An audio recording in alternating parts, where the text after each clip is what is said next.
You ask Tiger to solve. This deals with linear equations with one unknown. The final result is z equals 7. Let's solve it step by step. Simplify the expression. Expand the parentheses. Group like terms. Simplify the arithmetic.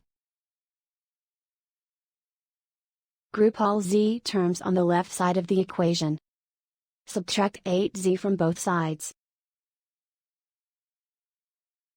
Simplify the arithmetic. Group like terms. Simplify the arithmetic. And so the final result is z equals 7.